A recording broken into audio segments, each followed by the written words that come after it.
I think good garbage for us, and the way that we've always been thinking about living ink from the first time we ever made an ink that would grow is, can you put together materials that you could drop on the ground anywhere in nature or in your house, and it ends up doing two things. One is having a very neutral effect on the world, or two, actually benefiting the ecosystem in some ways. Hello. Welcome to the Good Garbage Podcast. My name is Ved Krishna. My primary reason for existence has been to find ways to leave our wonderful planet cleaner. We will be speaking with material innovators, creators, and propagators to learn from them how we can build for scale and towards a regenerative future. Their stories will help us answer the big question, what is good garbage? We are so lucky to have a passionate, smart guest like Living Ink CEO Scott Fulbright on the Good Garbage Podcast. In this episode, you'll hear him talk about studying marine biology as a college student in Michigan and how he used to miss football games to look through a microscope. It's a fantastic conversation, and Scott's excitement, knowledge, and passion for his company show in just the tone of his voice. Enjoy this conversation between Ved Krishna and Scott Fulbright. Hello. I'm so happy to have Scott Fulbright, the CEO and co-founder of Living Ink, with me today. It's been fascinating, Scott, to listen to all the stuff that you've been talking about. I had no idea that there's so much that goes into ink and dyes and things like that. I'm so excited to learn from you, from your journey. Thank you for being on the show. Yeah, thanks for having me. Appreciate it. So I'm going to actually dig into something which was, we usually, we when we start chatting, we talk about, think of your childhood and think of something that influenced. And you spent half your Sundays recycling. And that's really fun. And I want to hear the story around that and how that influenced you. I'm sure everybody listening to it would be fascinated with that. Yeah. So I used to be with my dad on Sundays, and he had a whole area, probably in the early to mid 90s, the whole cabinet area that would divide all the glass into colors, because at that point it wasn't a single stream recycling system. It was all the styrofoam and plastics had to be separated. So we would spend the week separating it out into bins. We would load the car up with all of the bins every Sunday, and then we'd go recycle every piece of material that was what was there. And I think that was one of those moments that was it just made it obvious to me, right? Like somewhere, at some point there was sand that had to be, removed from the earth to make glass. We used the glass. Let's put it back into the system to make another glass bottle so that we can do it again and again. And, it's one of those things that when you're doing that, it's just common sense, right? So I just never grew up in an area where we were using something and just, throwing it away right away. We really thought about what went in the compost pile that we had in the back that was, taller than me when I was a kid. I mean, that's how much compost we would then plant a garden using that compost, and then we recycled everything else. So I was fortunate to grow up with a dad that was pretty thoughtful and mindful, and the things that we would bring home from the grocery store, and actually making decisions on why would we buy this when it's covered in plastic when we can buy this and we can just put it into the cart. So yeah, that kind of set me down this trajectory of really thinking about the world and where things come from and where they end up. Yeah, that was clearly early impressions and influences, and I want to actually interview your dad sometime, because that's amazing. Yeah. It's not just recycling, that it's compost on one side and literally leaving a very, very low footprint. And that's so amazing considering the time, that it wasn't. Today we are so much more aware, and even now most of us are not doing that much about it. So considering that, yeah. I'm sure it was an amazing, just an amazing childhood to have that idea of being able to do it. But you also mentioned your grandpa being a crazy engineer, and how does that add up to this equation of Scott being sort of influenced in the directions that you were? Yeah, I mean, going off of my grandparents, who I spent a lot of time with as a kid, and obviously raised my parents to kind of have the mentality that they have. they lived in the Depression era. So, they were recycling for a lot of reasons besides just the environment. But hey, we want to save money. Hey, we want to use these materials for something else. So, I was raised by grandparents where you had a little piece of aluminum foil. They would never put that anywhere. They would always put it back in the drawer and wash it and reuse everything that came into the house. So, I think that that's also been kind of in my mindset to maybe to a flaw where now my wife's like, hey, we need to get rid of some things. We can't keep every bag and rubber band. My grandfather was an engineer, so he built hydrofoil sailboats in the 60s and 70s, and he had a human powered boat where you'd pedal it like a bike and it would raise out of the water and go 20 miles per hour. So I was also fortunate to go around that kind of mentality at his shop. Without an engine? Sorry, I'm interjecting. Without an engine? You could just paddle it? No engine. Yeah, no engine. We didn't really have engines growing up in our family. Everything was sailboats and human-powered boats. And he used to get frustrated because if you had a sailboat and there was no wind, you couldn't do anything. You couldn't sail. So he said, I'm going to start making pedal boats where you'd lay back like in kind of a canoe-type boat and pedal it with your feet, and then it would go up to 20 miles per hour. It would raise out of the water. And, he'd build a sailboat that had 3 sails and little floats on the side. And I always respected him because he always looked like that crazy inventor where you're like, I don't know that guy, but he is doing some crazy things, whatever he's doing over there. And it never, everything he did never looked like anything else anybody else was doing. And I always respected that. And I think that planted a little bit of my seed of, I want to be a little bit different and do something that maybe no one else is doing right now. And so, it's fun to grow up in that kind of world. And that's a great combination. You have a crazy engineer grandfather that just wants to do things which are totally unique and still work.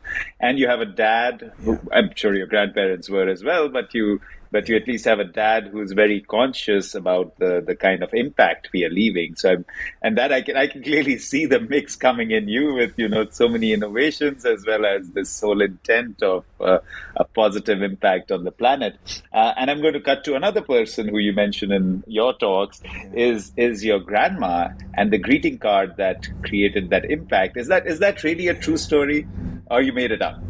Yeah, that is okay. Yeah, it's too weird to make up, I think. But it's buying greeting cards is again always my when I was in grad school I was in Colorado, and my grandparents were in California, so I would always send mostly my grandma a greeting card, and she always liked receiving those. And so I just had one of those moments where I always kind of joke, there's these anecdotes of people having really good ideas in the shower, and I feel like for me it was the greeting card aisle where you spend all this time reading at your desk and in the laboratory doing science, and then of course when you kind of have one of those aha moments, it's in the greeting card aisle where you're not really thinking that hard, but you just have one of those moments of what am I surrounded by? What are all these colors and what are all these shiny coatings and where do they come from? And that's where my kind of original idea came from, but also kind of connecting dots, like a lot of innovation, right? So right when I thought, where's all these colorants coming from in the greeting cards and packaging, it was petroleum, like a lot of the answers to our world of things that we use. And I remember a picture of the back bays of San Francisco where you fly in and there's these ponds of yellows and reds and greens, and it's all algae. So, connecting a few dots of this is all petroleum. I know there's other colored, biological organisms like algae that have these colors. Could we combine those to make a really kind of renewable, sustainable colorant, for example? So that's how my breakthrough happened, which is kind of funny. And you also seem to have spent a lot of time outdoors. You were like a sailing teacher. So talk to me more about, your influences of spending time out in nature and how that impacted your personality. Yeah. My dad had a pond at his house, and my sister and I we had an old pedal boat, and like one of those square pedal boats that go really slow. And we used to catch little pollywogs that turned into frogs and catch frogs. And there's always algae there. And so, we spent a lot of time in the outdoors between the woods and the ponds. And I taught sailing every summer of my undergrad experience, both on Catalina Island out in California and then out on the East Coast on Block Island. And yeah, I just fell in love with the ocean, and also just always so impressed with all these different organisms that we'd run into. You'd see like a little clear glob of material and you're like, is it a jellyfish? No, it's a ctenophore. And then you learn about ctenophores, and it's amazing. I mean, like how advanced these organisms are, even if they're, pretty simple creatures in the end. So always was impressed, always wanted to use the biodiversity of what nature had out there in the marine biology setting and turn it into something that would benefit society. So yeah, spent a lot of time on the water. And I remember telling somebody when I was 18, like, I'm going to turn something like algae into something that's going to benefit society someday, having no idea what that means or how that path would go. But, here I am, probably almost 20 years later doing exactly what I wanted to do. It's amazing how the universe collaborates. And so where does this social consciousness come from? You just mentioned that doing something for society, and that seemed to be inbuilt in you as well. And was that also through growing up with people like your family, or was it somewhere else? Yeah, I think it was a lot of family and probably a really good community that I grew up in, of just people that were helping each other out always. And, again, my grandparents, my parents, they're just the type of people that if you saw trash on the beach, you would just go pick it up, and they would carry it. I mean, they would take other people's trash and they would just carry it with them on a beach walk until they found the trash can and they'd throw it away. And so it's one of those things of, why do you do that? I mean, I think you care about the community, you care about the ecosystem. And I used to fish with my dad quite a bit, and he would see a piece of monofilament, which is fishing line, and he would tell me, hey, this is plastic, this is not going to degrade anytime soon. He would almost risk his life at times wading across the river to go collect the fishing line that was from somebody else, put it in his pocket to then take it to the trash can. So I think it was just kind of, let's take care of ourselves, let's treat other people, and let's treat nature the way that we would want to be treated. So it's one of those things, I think, just being raised, it's just instilled in me. Yeah, you're just literally advertising, not even advertising, you're literally like, I have to plead in the end. Can I actually talk to your dad and meet him, because he just seems to be such a clued person. Do you know of this organism called a water spider? Yeah, is it the little kind of bug that kind of goes on top of the water and shoots? No, that's the water strider. No. So okay, strider. Yeah. Okay. So what's the spider? So I've actually and this came to my mind as you were talking about the different things that you would observe when you were out on the water. And this is something that has fascinated me because I come from the background of packaging. So the water spider actually creates a web under the water, and it carries on its feet. It carries a bubble of air, oxygen, puts it inside that web. It procreates, it eats everything in that web, and it only needs to carry a bubble of air once a day, like once in 24 hours. And because it cannot survive underwater otherwise. But what's fascinating for me, and I'm putting this in your head because, it's so that you can look it up and guide me more. What's fascinating for me is that what is this structure? And it's mostly amino acids, it's proteins. But what is the structure that it creates that webs so well that there is no water coming in, and yet it's breathing through it? But that's been my fascination as well, to observe. Go ahead. Can I ask you, where did you hear about that? Did you see it in the world, or did you read about it somewhere? So my master's, I didn't really finish it, but my mostly master's is in biomimicry. Yeah. And my whole intention of doing that was to focus on packaging. So I kept finding different, like I would look at the Alaska pollock. Alaska pollock has amazingly low air permeability, mainly because of where it lives. Yeah. But the skin, again, collagens, how do they interact? And it's fascinating. And of course, I want to pick your brains a lot on the nature side, because you mentioned that as well. Yeah. And that's been something that's been so wonderful for me to observe and to actually see these wonders around us and, just open our eyes. But I want to jump into marine biology in Michigan. That's I want that funny story that you talk so well in your TED. I can't avoid that one. Yeah, well, it's funny because people were telling me, I grew up in East Lansing, Michigan, which is where Michigan State is, and people, I think Michigan State's got a top packaging school. So I decided I'd go to Michigan State because it was close to home and for some other reasons. And everyone said, go into packaging. And I said, I'm not going to do packaging. I'm going to do marine biology. And everyone said, you can't do marine biology means usually like the ocean, for example, which Michigan is in the Midwest of the U.S. and there's not a lot of ocean around there. There are lakes and rivers. And so that's where I kind of got involved a little bit of studying algae, and then ended up doing a project down in the Florida freshwater spring systems and understanding. I went down there for a month. We did field work every day collecting algae samples, where I'd be collecting algae and look over and there'd be like a manatee looking at me. I mean, just a really kind of fun experience of doing science and working really hard to collect the specimens to then, actually analyze the data. But we were trying to figure out why algae blooms were actually occurring. And that was one of those moments I said, the problem with an algae bloom is that the algae grows really fast. I mean, it just explodes in growth. And so that's when I and, others really around the world said, can we use this for something that's beneficial? Like use it. The problem is it grows really fast. The solution is let's grow it for something that we can use it for, because it's really good at growing. So that also set me down this path of the algae space and trying to use it. But yeah, studying marine biology and reading about, opening up a textbook in the middle of Michigan in winter and reading about marine biology for me was a very big tease of like, I wish I was at somewhere warm where there's an ocean right now. Seriously, yeah. Instead, I'm in a dorm room and it's minus 20 degrees. Yeah, that's amazing. And it's so interesting that you mentioned manatees. I went on a wild goose chase recently. I was in West Palm Beach in Florida. And they have these beautiful marshlands, of course, near them. And I went to see those as well. But I was like, I have to see a manatee. And, just like, they weren't there that day. It was too warm outside, so they didn't want to come to the power plant to get the warmth. So, I missed out. They're finicky. They're finicky. That's for sure. That's definitely my favorite water animal.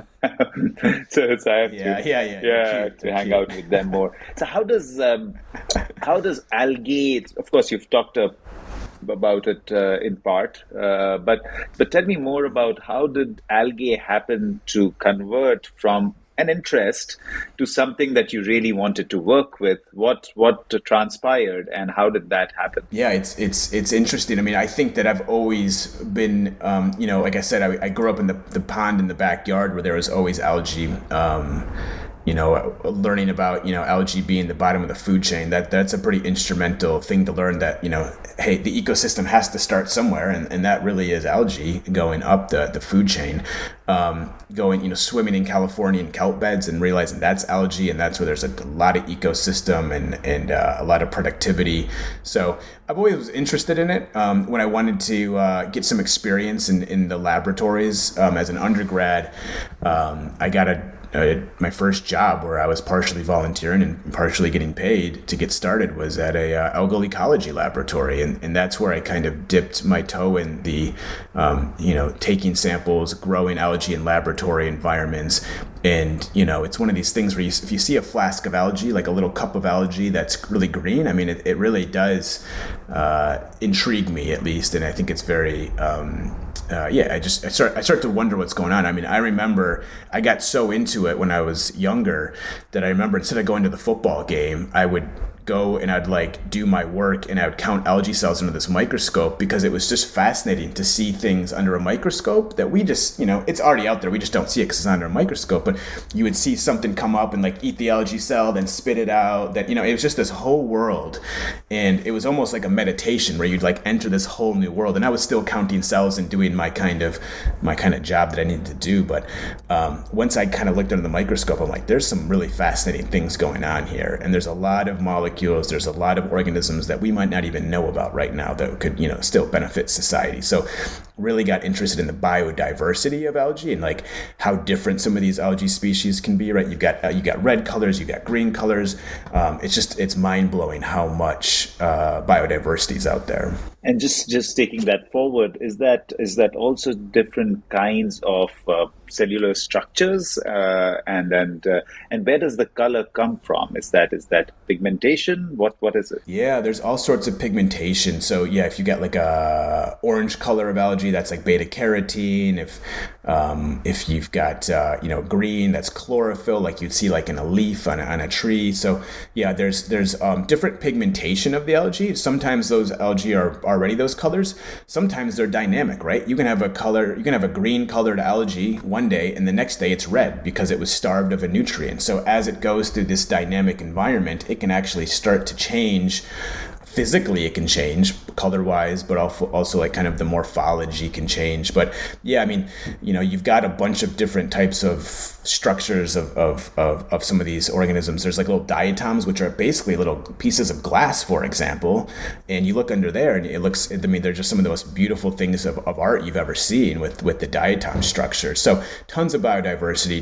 Again, you take a sample from a pond, you look under there, you're going to see just so many different colors, structures, and things like that. And it really is art when you look under the microscope. I would love to see more.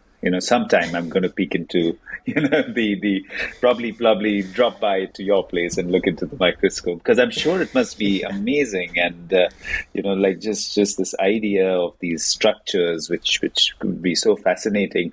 And in fact, one of the things, I was in a sugar plant about 3-4 days back, and they were showing me this big lagoon that they had for the wastewater. And they said, it's the water is good because you can see algae grow. And I literally thought of you. I was like, I'm going to talk to Scott so soon, so I'm going to learn more about this. But it was interesting that was their indication that, there's life happening, which means my water is okay.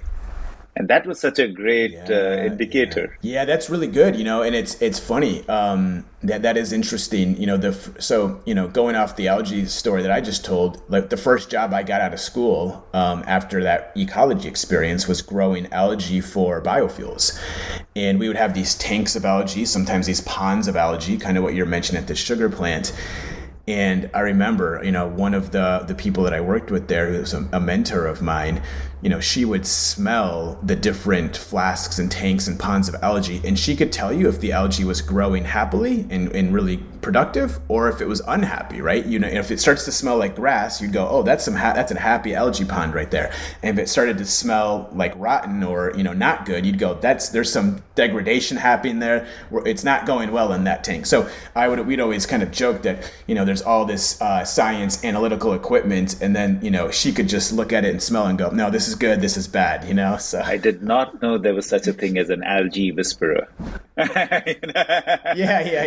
exactly. She knows the feeling of algae. The other thing that came to my mind, my youngest daughter is 7 now, and she was about 4, and she had learned this thing from me, and we would walk around forest, and she would go, "Moss is the boss. Moss is the boss." and it was so cute because she just had it in the mind, because moss can exist anywhere, and that was so fascinating. Yeah, I love it. I was actually walking with my kids last weekend, and we saw some moss. We actually took a little bit. We brought it home and we planted some. And I was just telling my kids, I'm like, wouldn't you want your bedroom carpet to be moss someday? Like, it's so soft and green. So we were just kind of dreaming up things there. And the moss is still living, just a little chunk of it. And, we're going to see if we can actually grow it to go, even wider and wider. But I like that moss. Yeah, that's amazing. And the other thing I taught her was, to squeeze moss and drink water from that. And she still does that. So I don't know if it's so smart or not, but she'll pick up moss and go. I think it's good. Yeah. So tell me, just going ahead with your education, and you went into this, and then I saw in our research, Qingdao Institute of Bioenergy. So what was that, and how did that help in your learning? And I'm sure just a year abroad or whatever time there was would have been very interesting. And China is, of course, very interesting. And Qingdao, you get great beer. So, tell us more about that. Yeah, you got it. Yeah. The beer capital of China, at least maybe the world. So, I got a National Science Foundation fellowship to go study in Qingdao. And both professionally and personally, one of the best experiences of my life by far. Flying into a country that I'd never been to. I was the only international student there. So made a lot of great friends, and we would work really hard during the day together and teach each other the things that we had known. And I mean, that's one of the things I love about the scientific community is it's no one's holding back at those conversations, right? Everyone's trying to share everything that they know so that we can do more innovative things things and really push the field of science forward. And I've always kind of respected that. It's been a hard transition to the business world sometimes, where you're saying, oh, I got to value my time, I got to value my ideas, because in the science world, you're just kind of telling everyone what you know and how it goes and things like that. So we would play basketball after work every single day, and then go eat, handmade noodles for dinner every single night. And yeah, one of the best times of my life for sure. But it just opened me up to different resources, different perspectives. So I always thought it was interesting, because when you play sport with somebody, it's no matter what language you're speaking or where you come from, there's a certain flow to the game of basketball, right? You can give high fives, you can smile, you can say, hey, I'm going to fake it, then you go. And I think science is very similar, right? We're looking at the same algae cells, we're understanding the fundamentals of how science works, and I kind of connected with a lot of different people there on those different levels. And I remember they showed me this one picture, and it was a picture of a strain of a little algae cell on a little tiny petri dish, and there was only algae where there was bacteria growing. And I remember, like, this was one of those moments in life that for me, I was like, oh, like, it just, everything's connected, everything needs each other. And what we were finding out there was that there's certain bacteria that the algae would not grow unless there was certain bacteria present there. And so if you killed that bacteria, then the algae would not grow. And it's kind of like humans, right? Like in our gut, we've got, trillions and, billions and trillions of bacterial cells that are communicating with our body, and our health can be thrown off if that ecosystem within our gut starts to get thrown off, as we're finding. And so, there was I remember seeing that picture going, wow, that's fascinating. And that really kind of dictated the next couple of years of my life, and actually studying bacteria and algae and how they work together, or how they would, in some ways they would kill each other, in other ways they would help each other, and in sometimes it was just completely neutral, and there was no really negative or positive to being with each other. So again, just showing how connected we all are as an ecosystem on this world of organisms. Yeah, it's beautiful. It's so beautiful to see that it happens there as well with bacteria and algae, and that's fascinating. We would like to take a minute to thank our sponsors. Good Garbage is sponsored by Pakka, a family of brands that produces compostable packaging and works to implement regenerative solutions. Pakka's new project is to bring compostable food serviceware and food carry products to the North American marketplace. Learn more at pakka.com. Now back to the conversation. But then you go ahead and get a PhD and sell in molecular biology. You end up meeting Steve, and you guys then co-found this wonderful company, and you raised $60,000 on Kickstarter. So tell us more about founding the company. How did this idea of algae transpire into, yes, we can make a company out of this, and then the initial stages of how you went about it. Yeah, you've got all your information correct there. And so, I met my co-founder, Steve Albers, the first day of our classes during PhD. And we both said, let's use microbes, so algae, bacteria, yeast, to make the world a better place and to transition off of fossil fuels. And, you can come at it from different angles, but in the end, it was, coming from this world that we know we're going to run out of petroleum sometime and so we have to start transitioning off of petroleum. And so we would walk by each other in the hallways every day, and we would throw crazy ideas at each other. And we said, if you come up with 1,000 ideas, there's got to be one that you're like, maybe has something to kind of pursue, right? So we had a lot of bad ideas, and we would laugh a lot, and we'd have lunch together and talk about things we could do. And I remember I called him up after that greeting card experience that we already talked about on this conversation, and I said, hey, I got this idea. We can use algae as pigments and ink to tell really creative stories for sustainable products and packaging. And I think his response was like, I don't get it, tell me more. And I explained it to him, and he's like, maybe, we had so many bad ideas, we're like skeptical of each other, we're like, I don't know, like, well, and for me it was very clear of what we could do with this. And so the first idea was to actually grow ink using light, so not even using energy or resources to grow to produce an ink, but to actually take a few algae cells, write a message, put it in sunlight, and actually see the ink grow in front of your eyes over days. So I could send you one of the products that we made where on day 1 it would say happy birthday, day 2 a cake would show up, and day 3 it could say from Scott, and candles would show up. And the way you can think about this is almost like micro gardening, right? If you go to your garden, you plant seeds. It takes days and weeks to see those seeds pop up. But with algae, they're multiplying every day. So, you would just kind of plant little tiny algae seeds, you can think of it.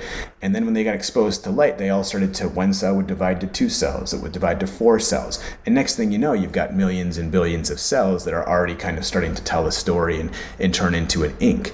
And so we did a Kickstarter campaign, which kind of got us off the ground because we didn't have any, we're both, grad students and, pretty small stipends.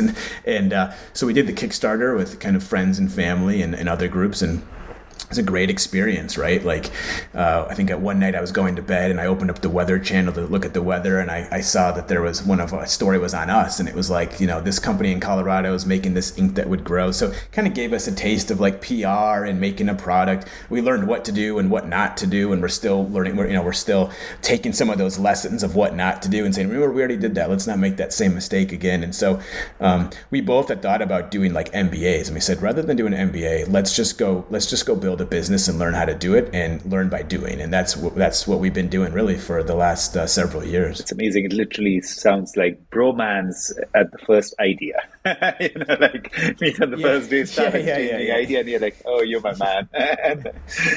Yeah, exactly. And the more I got to know Steve, I realized how smart he was, how innovative, how scrappy, and you start to identify these are people that I see eye to eye with, and I know we could do something special together. So it's kind of a lot of luck and that's beautiful. And you guys have stuck it out and building the company. So how does it move from a Kickstarter campaign to further raising funds and creating something that is actually marketable? And I know that you're already selling. So, how did that MBA of life work since you decided not to do an MBA, which I think is a good decision. This is a better MBA. So go ahead. Yeah. So we started making this Kickstarter product. We sent those out, and with that product, there were some disposable items with the product, and we said, this is very fun from a creativity side of things. I think there were some kids that were doing it and really thinking about algae. So in some ways, we were accomplishing some of the missions that we set out to do, which is get algae into the world, make a real product, inspire, and develop creative products. But we also said we want to make an impact at scale that can be felt, from the climate and scale, to the consumer. And so we said, let's not make an ink that would really grow right now. Although there's fun ideas of like a growing billboard where every day you drive by and you see the billboard change because it's actually alive. Like we had all these really cool ideas, like, but what's going to make an impact? And so we said,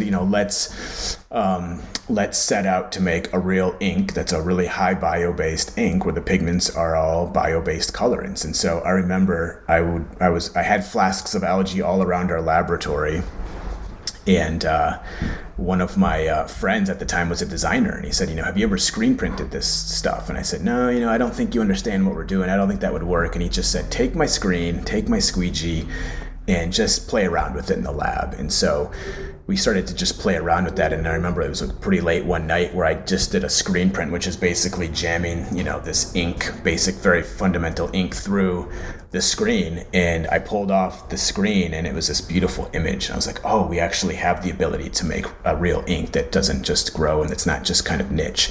So again, kind of connecting a lot of dots. A lot of people were involved in that. But to answer your question, we got involved with an accelerator program through Colorado State University.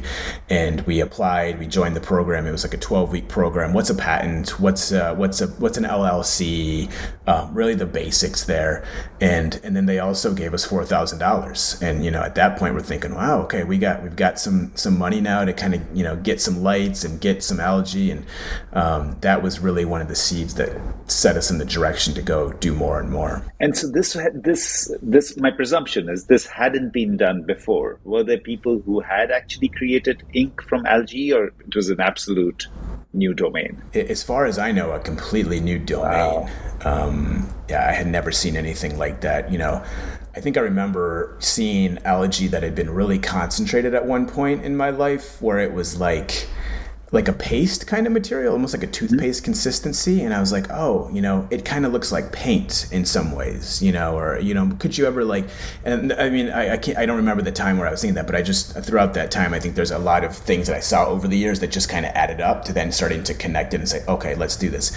And by chance, my co-founder at the time for his degree was studying algae and cyanobacteria, and he was upregulating pigments to make different colors, so yellows and reds from these green algae. So once we got that ink idea, he goes, I'm already trying to develop these colors, so let's just make a palette of colors that are bio-based that can go into the world.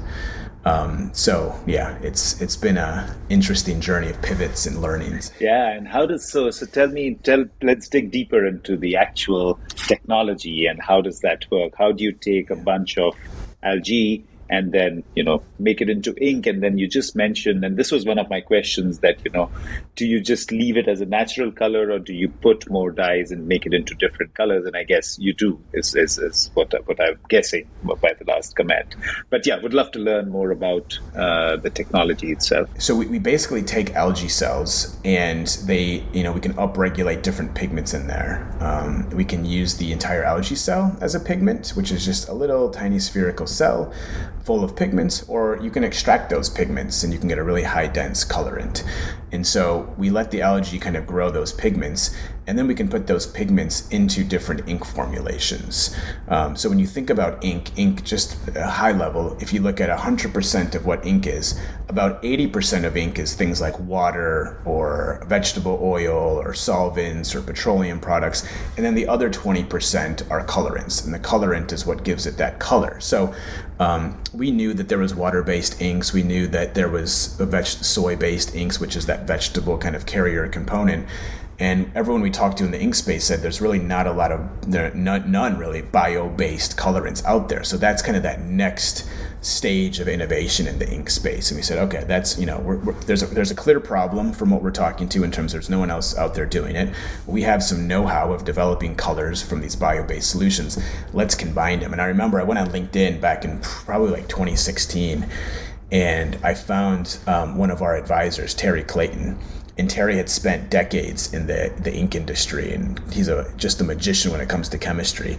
And I called him up, and again, it's like when you find someone that kind of thinks like you, it's just like very energizing. And I remember talking to him the first time. I was in my kitchen, and it was like late one night, and he's like, I love it, let's do it, I love innovation, this is what I like. And I was like, he's like, send me some pigments and let's turn it into ink, and he was in his basement the next week, like going down his stairs at like late 11 p.m. East Coast time, and he's making up algae ink. And how he was really instrumental in getting us from a kind of a really algae biotech focused group to making real inks that could work in the world.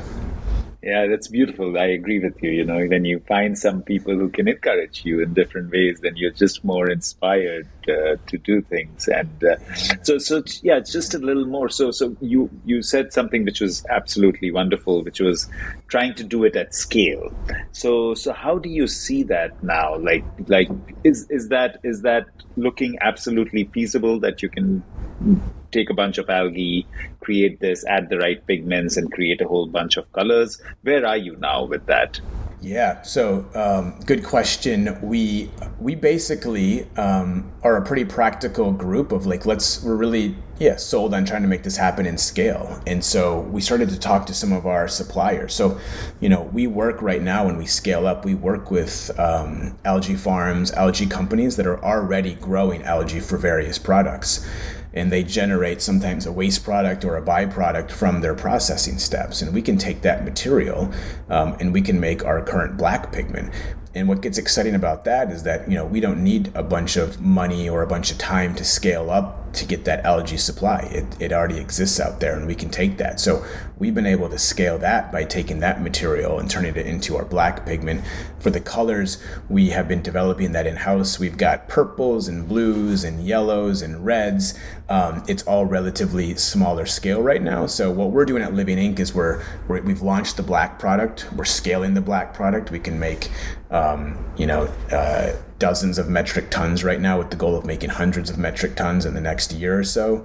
And then the goal is to then launch colors after we nail the black product. What's fun about the black product is that we check the boxes in terms of performance. So it's really black. It doesn't fade under UV light. We're making ink that passes tests on all these different applications, which is, difficult when you go into a global factory with a global brand that's a Fortune 100 company. They've got pretty high expectations in terms of performance. So super excited about the black right now. Colors is fun, and it's challenging, and we do see a future there. So colors is definitely coming. It's just a matter of time.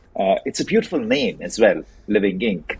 Was it difficult at all? Because all you've talked about, it seems pretty straightforward to me, but tell me about, if there was any debate in what you should call your company. Yeah. So I will give all the credit to Steve for Living Ink. He came up with that. And, we have a very good relationship where we've always been good friends. We played soccer together and we've had kids, we've raised kids the same age, and had the same challenges and opportunities. And so it's, he came up with that, and we just would brainstorm a lot. We'd always talk a lot because we're friends, and we'd have these conversations. And I'm not saying they're the most focused conversations sometimes, but sometimes that's where you need creativity, is you're just rambling and talking. And he was like, we're making ink, it's living, and it's going to grow. And that was early on when we came up with Living Ink. The first name of the company was Grow Your Message.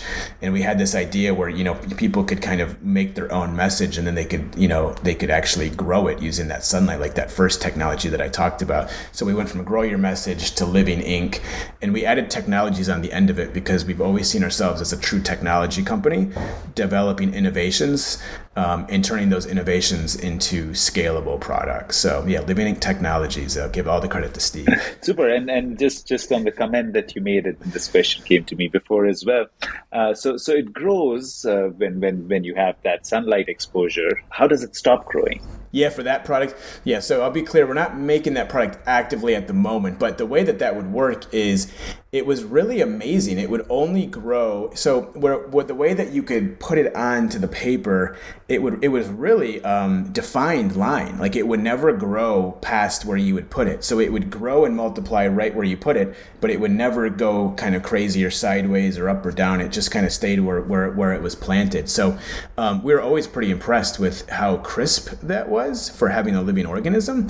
I think it's definitely unique. And we went through a lot of marketing challenges there of like, how do you, if someone receives this, like what is going on? How do you tell that story? What are the expectations? If there's nothing there, we don't want someone to throw it away saying, oh, there's nothing on this. Like, no, give it some time, give it some light, So we had to put on a little label like, give me light, then I'll grow. Like, yeah, and it's beautiful in your TED Talk when you show that owl.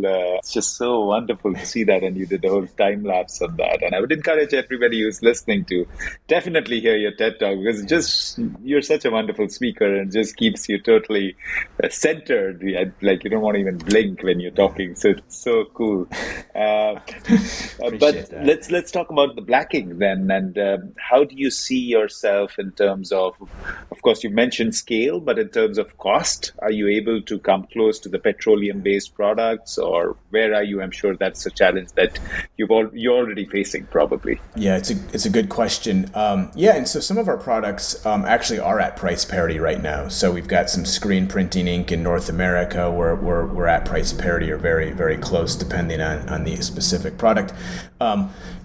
We are more expensive than a petrol kind of pigmented ink out there. But one of the things we're working on is how to communicate this message to specifically decision makers within brands that, one of the challenges for us as an ink company is we have to sell a lot of ink to grow this into a large company. Because if I send you a drum of ink, you can print a lot of materials with that ink. So ink is typically by cost and by weight, a relatively small part of a package, for example. So we've been working with some of our printing partners and factory partners to really articulate to the brand, you might pay a little bit more. And when I say a little bit more, that might be hundreds, maybe thousands of dollars more for, pretty large projects. And then you get to have a whole new innovation story, sustainability, potentially hit some of your carbon targets that some of these larger companies are mandating themselves to hit. So I always like to make it clear to these brands that we are competing against an industry that's been around for, 150, 200 years, that has very good technology, very good material. And, we're a relatively small Denver-based company trying to play in the global space. So we're only going to get cheaper, we're only going to scale more and more. And so I like to make that clear. But, we have launched with some well-known brands, and it's been digestible in terms of the pricing side of things. So I think that's also exciting, is that we're in the game, and we're going to, get cheaper and cheaper, and try to get down to price parity. And what's your timing looking like when it comes to colors? And why do you, I guess I can see it from your desire to do right, but why do you only want to stick to algae-based pigment? Can you not use other pigments which may not be as friendly but friendly enough to get more colors out earlier? And anyways, what's the timing if it is algae-based as well? Well, that's a good idea. You should join our next board meeting and present some of these ideas. No, I like that. I mean, those are things that we're always thinking about. Like, what should we do right now? Should we go to market faster with some of these ideas? Are there other suppliers or partnerships that we can develop so that we're not doing all of the heavy lift of R&D and launching and scaling? So yeah, I think algae is a very sustainable material, and that's one reason why we like using this material. We have worked in other microbes, so yeast and bacteria, and we've been scaling up some of those kind of products. So we were flexible in that microbial space. I think from the other colorant side of things, some of these colorants come from potentially food sources where there's been some pushback there, and kind of like the biofuels where we see some pushback, where it's like, why are we turning food into fuels, which is not always the case. So I'm going to make clear there, but that sometimes is. So we're open-minded to that. The way we see Living Ink right now is that we're replacing carbon black. Now, carbon black is the black pigment that's in my iPhone case, my headphones, and even my pen, and it's all the tires, right? So all the tires, exactly. So we even we see ourselves as as a carbon black alternative right now. So that's the focus at Living Ink.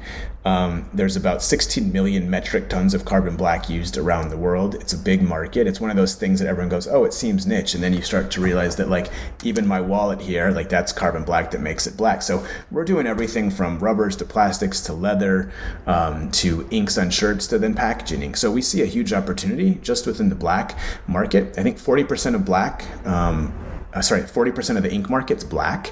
So as we talk to some of these larger ink companies, they say, if you're going to start with the color, start with black, because that's where there's a lot of groups using black. Then start to bring on your color and your other colorants and things like that. So that's where we see it. But again, we do see the color as an opportunity, especially with the right partnerships, the right brands, and also the right applications. I remember, like, you can go out in the woods sometimes and you'll see some old can or piece of plastic and it's got the ink on there still, and you can tell it's been there for a long time. And one of the things that we're always kind of messing with in our heads at Living Ink is, how much do we fit into the expectations of the world versus try to set the expectations going forward, right? So, when you see a box that gets delivered to me in e-commerce, it's got maybe glues or inks that are on there that are going to be around for hundreds, thousands of years. And it's an e-commerce box that got shipped right to my front porch, and I'm going to recycle it, compost it, or throw it away within a minute, right? So, we do see opportunities to tell stories and maybe innovate materials that tell the opposite of those stories, right? Maybe it goes away quickly once you kind of deactivate its use. And so that's, with the black product, we're fitting in. We want to pass all the trials, and we're playing that game. But every once in a while, we're like, hey, let's do something that's really different.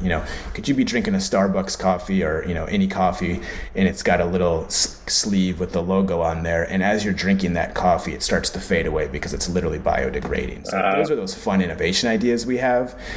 Some of the marketers we talk to love those ideas, and then when you get into the real product developers and product line managers, they're like, I can't, I need it to be the way it is and the way it's been. And so it takes an unreasonable man to make change. Well, Yeah, man is not the right word. Human. So my wife would kill me for that. My wife is a feminist infiltrator into her religion and stuff like that. Unreasonable woman enough. So as I see it, it's not. And when you say ink, it's a little broader. Then it's actually a dye as well, and you could use it for any black dyeing, at least for now, and then eventually moving into other colors. Yeah, exactly right. Yeah, we're scaling the black. We've got a great source of material that's sustainably sourced. We've got a process where we've vetted all of the sustainability kind of metrics that are associated with the process that we use. So yeah, we feel really good about that. We hit all these different specs for all of these different applications. So excited to grow that. And then every single time we talk to a brand, they're like, and what about colors? Like, okay, we're working on it. But, when we talk to a lot of brands, they can always find a place to put black pigments. When you talk to any of these well-known apparel brands, for example, there's dyed products, there's inks, there's colored plastics and rubbers. And so, again, it's one of those things. We're working on like a little zipper right now on one of these brands. And so you just start to stop and look around your world, and you realize even the cord on my lamp here, it's all carbon black that's in that cord, right? So it's just everywhere. Yeah, but like at least from my experience, customers would typically want a single source. They typically want to, like, for example, even in our business, we do have to use certain dyes for different colors, and I don't imagine, or I would definitely look at finding a supplier who does it all, right? The black and the red and whatever else is needed. So I guess that might be something that your customers will keep pushing you for. And I guess they're already doing that. Yeah, they ask about it. We're making product that can really, black is one of these colors that can really be printed with a lot of the other kind of cyan, yellow, magentas, for example. So every brand, every ink company might have a little bit different cyan color or maybe a little bit different magenta color. But in the end, the black is a black ink. And so we really fit those specs. And so whether you're using somebody else's colors, we do see our black fitting in there. But yeah, I mean, the end goal is cyan, yellow, magenta, black, because if you have those four colors, you then can start mixing and making different colors. And so that gets into the nuanced conversation of, can we make a specific Pantone color using the bio-based colors? And so that's a different conversation. The four colors I just mentioned, CYMK, we do think there's an opportunity to kind of dial that in and make a pretty high quality product. And what's been fascinating for me in listening to you is also the deep focus that you guys come in with, because there's always that temptation, and you mentioned a little temptation here and there of bacteria and yeast, but it seems to be a very narrow domain that you guys are so focused on inks, and within that, well, algae, and then inks, and then within that black, and let's get this right. Where does that emanate from, and how do you stick to that? Because I'm sure you also talk about curiosity and ideas, and I'm sure those are coming by the millions. Yeah. So how do you manage to, have these two sort of, it's a dichotomy, a diatomy, where you're struggling with so many ideas coming to you, but yet sticking to the path and making this work. So how does that work for you? Yeah, I think we're just extremely focused on succeeding in what we've set out to do with the black inks and pigments. I am curious. I like taking on new challenges. And so my production team and my R&D team will kind of pull me aside saying, hey, let's slow down and saying yes to all these innovative projects. Let's get really good at what we're doing right now and make sure that we're driving the business forward, knowing that we can, have our own innovation arm to do these future-looking things. So my instincts is to always say yes. When someone says, do you want to do this project? I'm like, I absolutely want to do that project. And then I have to go, let me think about it. Let me talk to my team and we'll see if we can do it. So, we've done a couple projects where we've had companies sponsor research where we said, we don't have the time right now. We're focused to do that. But if you want to sponsor some research, we'll definitely get someone dedicated to that specific idea or technology and we'll work on it. So we've done some of those very successfully, I think from both sides, our side and the sponsors. So I think it's difficult because I read something in the news and I go, oh, like someone's turning algae into cement. Well, we could try to, that sounds fascinating, right? I'm like, okay, stay focused. If we're successful here, which I think we will be, there's going to be plenty of other opportunities to innovate off of this idea or future ideas, I think. Yeah, that's brilliant. I think that's your MBA right there. If you can stay focused, I think half the battle is won. I think we get so attracted by ideas and, two sort of different things. One was that I was banned from coming to our production machines at one point from our team because I would want to experiment on those machines. And they're like, dude, we need to produce and get profits and, stay away from the machines. And then, of course, then that's the other flip side where we've literally fixed our thoughts on we're going to use agri-waste and create compostable packaging. And then again and again, our innovators would come in and say, oh, let's do this. Let's go outside this market. And I have to keep, no. These two are fixed. We are not moving those two goalposts. And, then everything else is in between.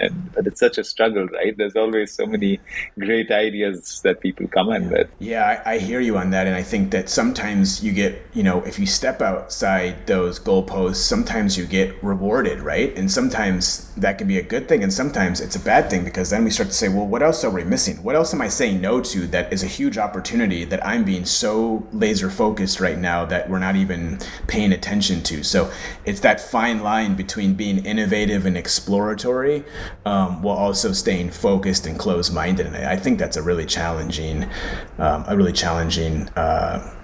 for any company, especially in the science space or, doing true innovation. But I am going to make you defocused a little bit because I want to learn more. So tell me a little more about how does algae turn into biofuels and animal feed and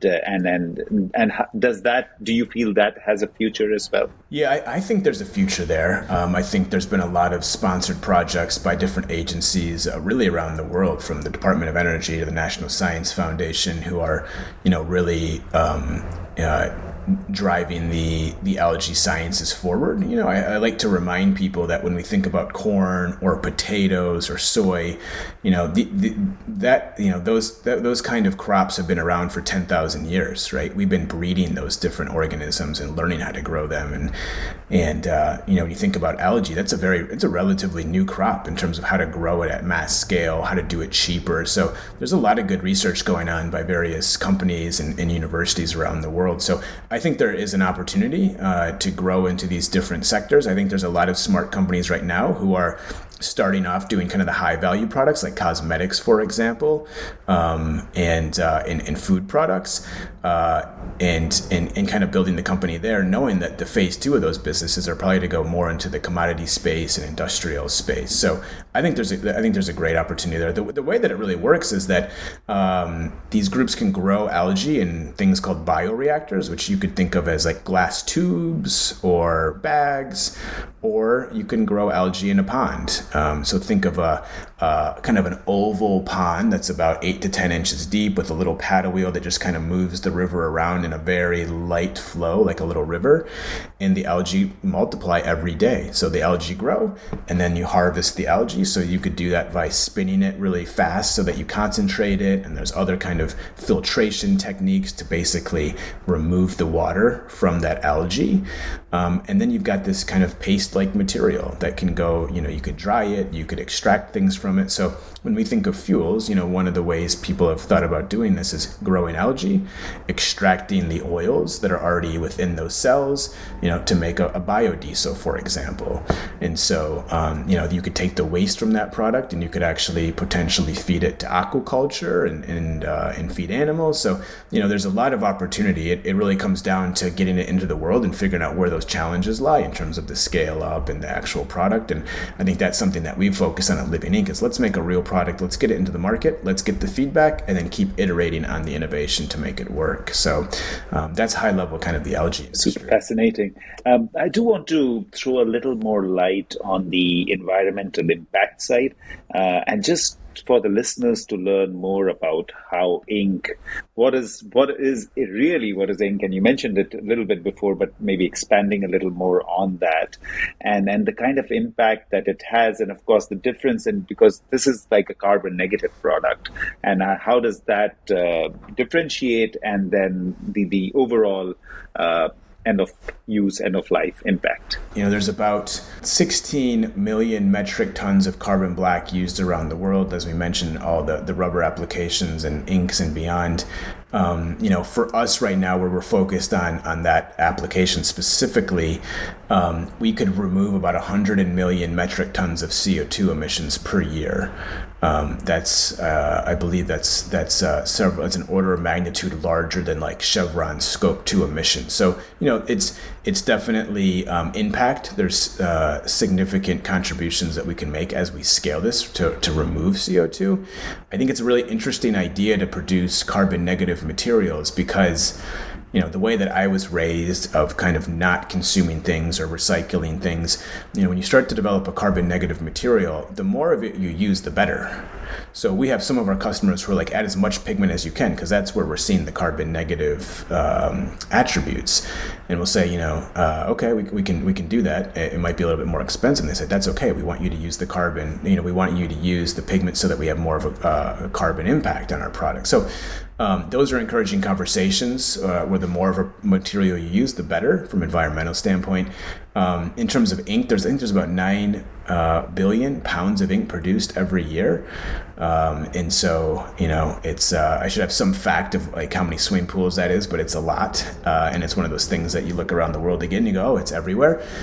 So, I think there's significant improvement we can make within those industries. And I think there's, from the climate change standpoint, we can make a lot of impact. I think it's probably secondary to the cement and steel and some of those really big industries like fuels and things like that. But we see a huge opportunity to make an impact on the carbon side of things. Super. And how are you seeing the traction with customers and markets? Who are the initial takers? How much are you now? I presume you're already manufacturing and selling. So what is the regular kind of role and traction that you're getting? Yeah, we have a production team. We have a great production team. We've got production manager. It's been fun to kind of build that out. Quality control. On all the products we make. I think what's interesting about what we're doing is that we're making these different pigments and inks for all these different verticals. So, we do packaging, which is a very different market than making a shoe, which like last week we launched our first shoe with Nike, where they actually used our footwear ink on the shoe, which is very different from a product that we sell into the leather industry, into the plastic industry, right? So, we work with a lot of different groups, a lot of different partners in those different verticals. A lot of it starts with the brand, right? When a brand like a Nike says, we want to do this, and they, ask their factory partners to work with us, that's really where a lot of this customer pull through happens. We then work with like a Nike factory, for example, and we kind of say, what are you trying to do? What are the specs you're trying to hit? And we see if we have a product available.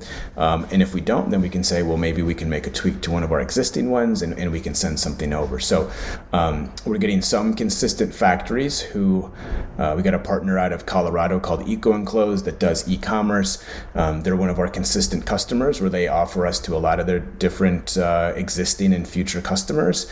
And we've probably printed 50 million units with them over the last couple of years, and we're just kind of one of their standard products that they use. And so we're starting to see some mass adoption within these brands as well, where it starts with an initial trial, goes to kind of a pilot, and then that's all of a sudden we're doing tens of millions, if not more, within a brand. Yeah, that's wonderful. And of course, it was our wonderful conversation with Saloni, and that led to your introduction. So of course, Eco Enclosed was wonderful. Yeah. So one of the things, Scott, that I've struggled with in the past is the challenge of, we can create great products, but the process of creating those products also has to have a certain amount of impact. And at least the industry that I come from, yes, the product is good, and it probably is lesser impact when it comes to process to fossil fuel kind of product, but it's not ideal still. It's not nature. It's not, the trees are just sequestering carbon and building these sugar cells and cellulose and whatever. And, we're not yet doing that. The only source of energy is the sun, and, the story. So how is it in this case? Are you in the process itself? Is there a lot of energy and heat that needs to be used, or are you able to mitigate that significantly?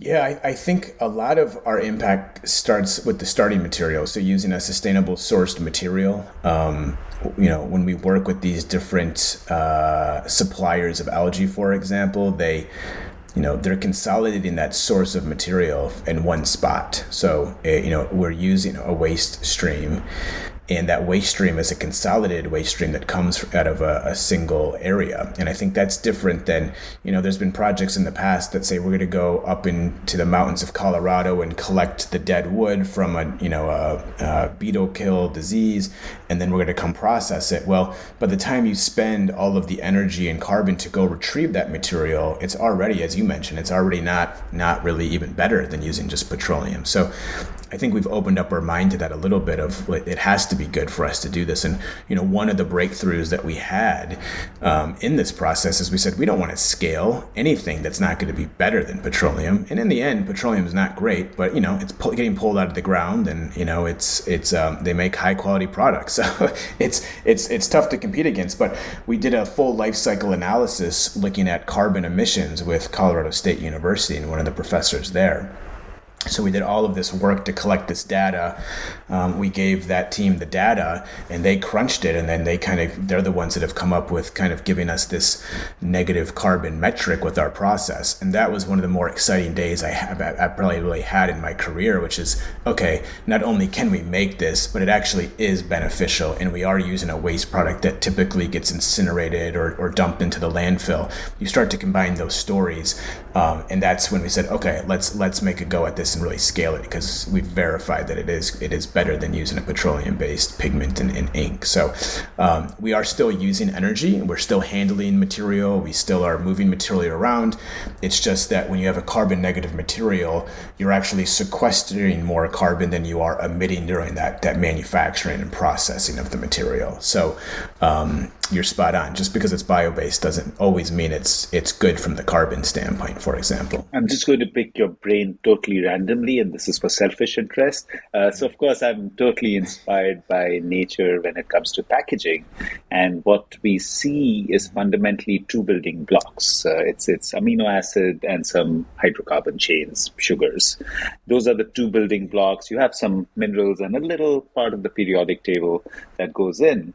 So with your eye for nature, do you find any inspiration, and do you think that can be used in terms of adapting to the packaging side? And in particular, what we really struggle with right now is flexible packaging. It's like barriers, and nature has that. We have so many wonderful barriers. It could be the lotus effect, and all of that. But to actually put it in industry and replacing something which is so dense when it comes to stopping air and moisture, and of course nature breathes, and so I don't know, it's a totally random, but it's just trying to pick your brains for selfish interest. So do you have any thoughts there?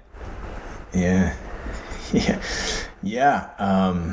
Do have some thoughts. I've seen some materials that I like out there that are using like agriculture waste, like you mentioned, and it's funny because when I walk the beach with my kids, we're always picking up, we talked about moss already, but we're always picking up little pieces of kelp. And, when you see some of the macroalgae or seaweed out there, you see those little, almost like little pods full of air. And I'm always like, could we use this as a source rather than using styrofoam? Could you just use these little pods that are macroalgae? And so, one of the things I always do, and my wife would complain a lot, is that like I always bring that stuff home with me. And she's like, what? Why are your pockets, and why does our car have like all these random things from nature?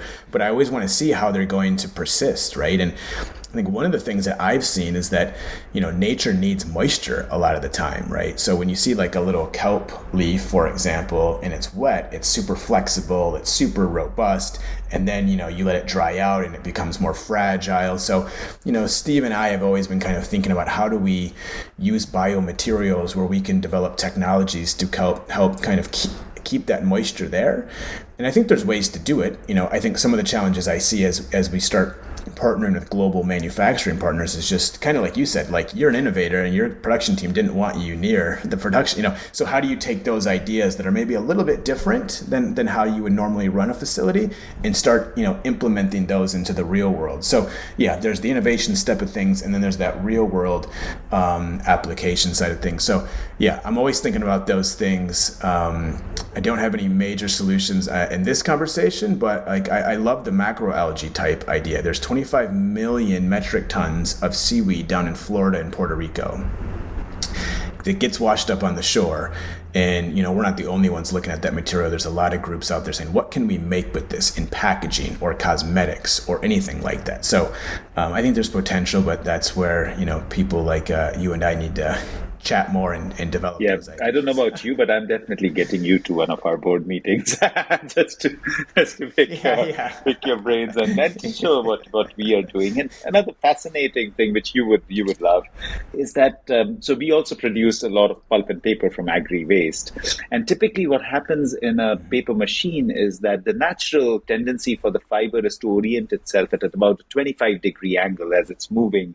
The water is getting drained from the fiber. So the difference, and of course, then you look at sea kelp, which is fundamentally cellulose, but it withstands the worst of the storms in the ocean, and it just moves with this beautiful motion. You know what it is? At least that's what I've found.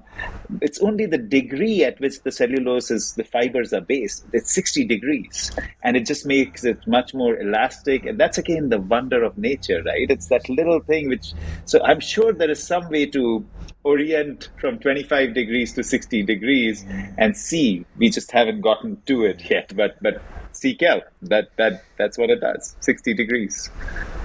Yeah. No, I mean, it's fascinating, right? I mean, I think that one of my, you've been in the world of biomimicry, but, one of the first moments I was looking, back in Michigan when I was studying marine biology on those winter nights, I remember getting to the back of the book and it had a picture of mussels, right? Now, mussels can stick to those substrates under massive storms. I mean, you can't even, you take a screwdriver, you can barely get a mussel off the bottom of a boat. And you're like, there's got to be ways we can use that for sustainable packaging applications, for example, right? It then comes down to all sorts of the physical, the chemistry, how do you make that work? But that's where I want to dedicate my career, is like translating those, like you mentioned, the degree at which the cellulose is to something that's useful. So yeah, nature's fascinating when you start taking a look. That's the world needs you, Scott, and your mind and your effort, and I hope that it keeps going. So that takes me to my final two questions, which of course are always something that we love to hear about. So if you look at living ink, if you were to take a time spectrum, and it could be 5 and 10, whatever you think is long enough, and you have mentioned this a few times in terms of scale, but what would be an ideal desire? That how would you see living ink moving in the next few years, whatever timeline you want to take? Yeah, I mean, our plan and our dream is to scale the black pigment and ink products to millions of metric tons, while launching the colorants, so the cyan, yellow, magentas, and the various applications that we want to work in, while having a true innovation program. And I think that's always been our dream, is like, how do you have a financially sustainable business that's successful enough to start funding our own R&D, just from a curiosity standpoint and trying to make things happen? I mean, that gets us really excited. So the idea there is to innovate other technologies that can be launched into the world. As you mentioned before, we don't have a lack of ideas. We have a lack of time and money and people and things like that. So yeah, build those resources up so that we can really hit hard on some of the things that we're talking about, like a macro algae packaging material. Yeah, do keep working on that packaging side. That's definitely needed. Okay, so the last one. What does good garbage mean to you?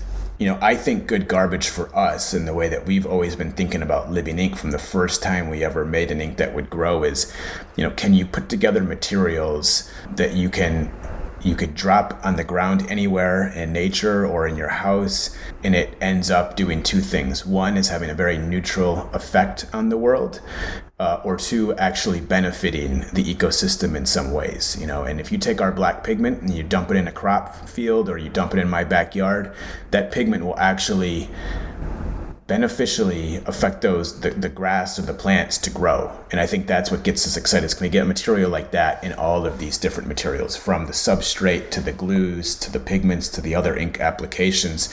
And I think that's what good garbage means to me, is replenishing the ecosystem rather than polluting the ecosystem. That's beautifully put, Scott. And it's been such a joy to talk to you. I just saw the time now and I was like, oh, time is really flown. And I love your curious brain and the purity of soul that you come from. And with that, the mix of focus. And that's really a potent kind of mixture where I just wish you all the best, and I feel that Living Ink is going to make a big difference with this great mix that you have going.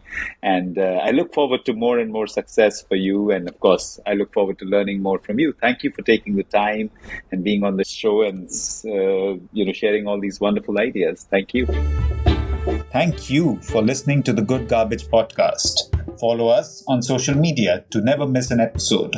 Links are in the description below. I'm your host, Ved Krishna. See you next time.